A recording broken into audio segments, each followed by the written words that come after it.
I died. Yes, my heart completely stopped for 37 seconds.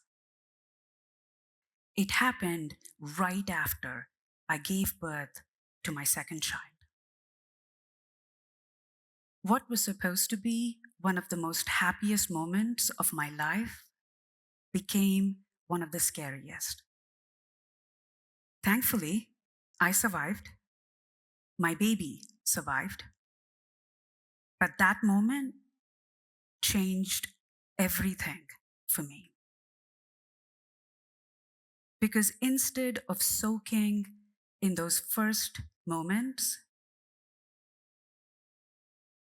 that smell of my newborn, the sound of his tiny breath, I did what most working moms do. I asked for my phone.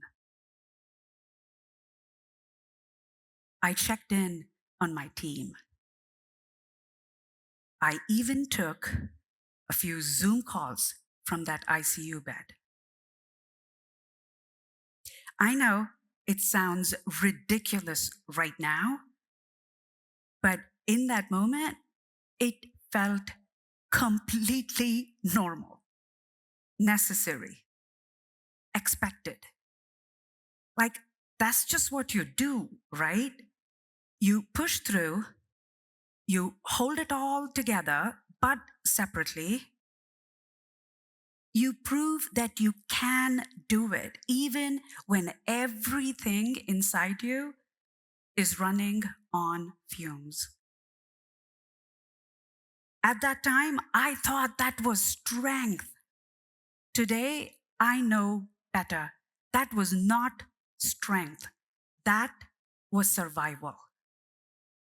And since then, I have learned a lot about the difference between the two and how women, especially mothers, can find ways to truly thrive, not merely survive. For years, I believed that I could survive by compartmentalizing my life. A mother here, a leader there, a patient over here, a caregiver over there, neatly separated, rarely overlapping. By day, I was leading a multi-billion-dollar business, running teams, more than 500 people, launching the next generation AI products and health tech products. By night, I was helping with homework, checking in on aging parents, answering messages from colleagues halfway across the world, all the while convincing myself that I should do it all. But the truth is this: in a world built for single occupancy minds, women live multi-occupancy lives. We house careers, children, caregiving, crisis, chronic stress, and expectations, all under one structure. Beautifully complex, infinitely intertwined. And just like real multi-occupancy buildings, we need reinforced wiring, working fire exits, elevators between floors, and shared common spaces. Women's lives are not single occupancy homes, but the problem is the world around us still treat us like they are. Minimal infrastructure, no load-bearing walls, and no shared maintenance. And when that system overloads, it's called burnout, breakdown, or in my case, cardiac arrest. Clinically, it was myocardial infarction. Biologically, it was a perfect storm. High cortisol, vascular stress, and years of overfunctioning. In plain terms, I was running a billion-dollar business on borrowed oxygen. That moment taught me something that medicine already knows, but culture still resists. We cannot win in a world that demands more than any one person can give. We cannot out-achieve a system that's breaking us down from the inside. And it's not just me. The body is speaking loudly through women everywhere. Women are at a far higher risk of chronic pain, insomnia, fibromyalgia, and migraines. Prolonged, persistent stress from demanding work, family responsibilities, financial pressures, and insufficient sleep affects more than 7 out of 10 women. And women who chronically self-silence, who swallow emotion to keep peace, face far higher inflammation, higher risk of heart disease, and early mortality. Silence and stress are not invisible. They are fatal. Nearly 80% of people living with autoimmune diseases are women. A staggering reminder that the body often keeps score, even when systems don't. Here in the US, one mother dies for every 4,500 births. Think about a busy hospital on a Monday morning. Dozens of new babies, new moms, new beginnings, and one of them doesn't make it back home. And if you are over 40, that risk is 5 times higher. That means a woman like me, having her second child later in life, is 5 times more likely to die bringing life into this world. These experiences don't happen in isolation.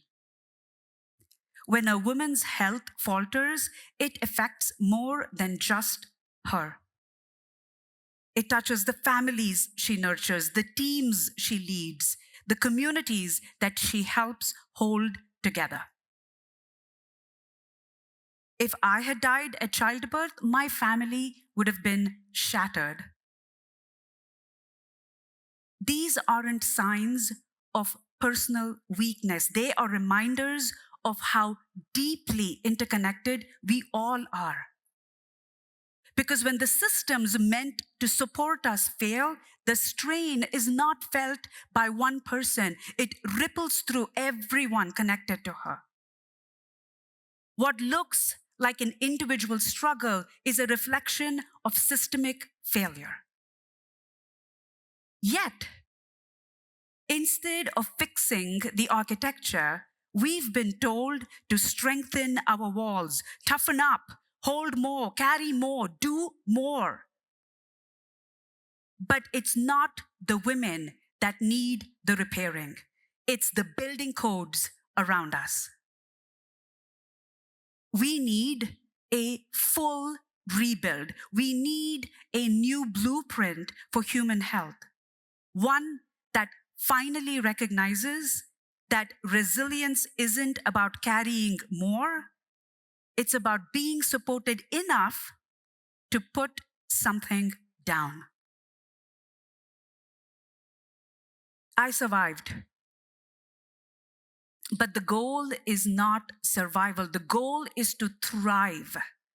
That's why I created a new blueprint, one that every multi-occupancy woman needs.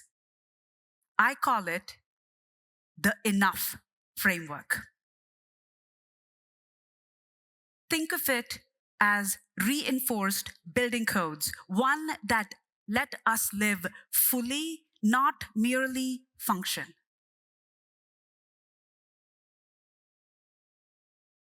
Express, don't suppress. Silence burns circuits. Every time we swallow the truth to stay likable, agreeable, or safe, we overload the emotional system that was designed to communicate, not contain. Expression isn't chaos, it's cathartic, it's conductivity. It keeps the current of life flowing through the building. Nourish your foundation. Rest is not lazy, rest is load bearing.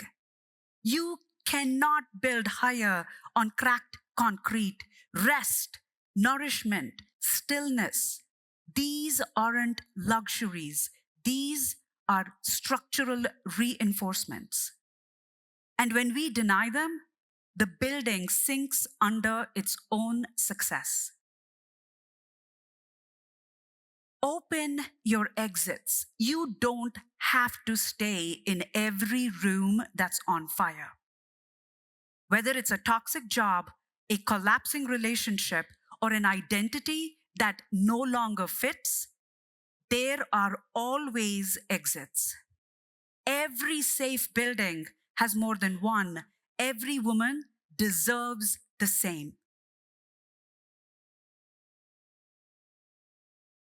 Upgrade your systems. Ask for help. Therapy, friendship, community.